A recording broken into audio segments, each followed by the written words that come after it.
புதுச்சேரி அருகே 270 லிட்டர் எரிசாராயம் கடத்திய வழக்கில் 2 பேரை போலீசார் கைது செய்தனர். புதுச்சேரி முத்தியால்பேட்டை பகுதியைச் சேர்ந்தவர் கிருஷ்ணராஜ்.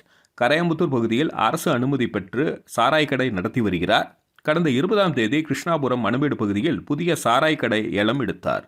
இந்நிலையில் கிருஷ்ணாபுரம் மணமேட்டில் உள்ள சாராய் கடையில் போதுமான வசதி இல்லாத நிலையில் அங்கிருந்து 180 மில்லி கொள்ளளவு கொண்ட 1500 பாக்கெட்டுகள் கொண்ட 270 லிட்டர் எரி சாராயத்தை ஒரு எலக்ட்ரிக்கல் ட்ரை சைக்கிளில் வைத்து கரையாம்புத்தூர் சாராய் கடைக்கு அரசு அனுமதியின்றி 5 பேர் கடத்தி சென்றனர்.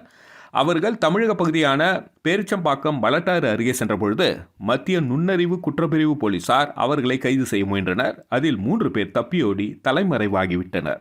மணமேட்டை சேர்ந்த சக்கரவர்த்தி மகன் சாரதி, அதே பகுதியை சேர்ந்த பரந்தாமன் மகன் பாலச்சந்தர் ஆகிய இருவரையும் கைது செய்து 270 லிட்டர் எரிசாராய பாக்கெட்டுகள் மற்றும் கடத்தலுக்கு பயன்படுத்திய வாகனத்தை பறிமுதல் செய்து கண்டமங்கலம் போலீசில் ஒப்படைத்தனர். இதுகுறித்து கண்டமங்கலம் போலீசார் வழக்கு பதிவு செய்து இருவரையும் விழுப்புரம் நீதிமன்றத்தில் ஆஜர்படுத்தி சிறையில் அடைத்தனர். மேலும் தப்பியோடிய சாராய கடை உரிமையாளர் கிருஷ்ணராஜ், கரையாம்புத்தூர் நாகப்பன் மகன் அமிர்தராஜ், அரும்பார்த்தபுரத்தை சேர்ந்த பரந்தாமன் மகன் ஆனந்த் ஆகிய 3 பேரையும் தேடி வருகின்றனர்.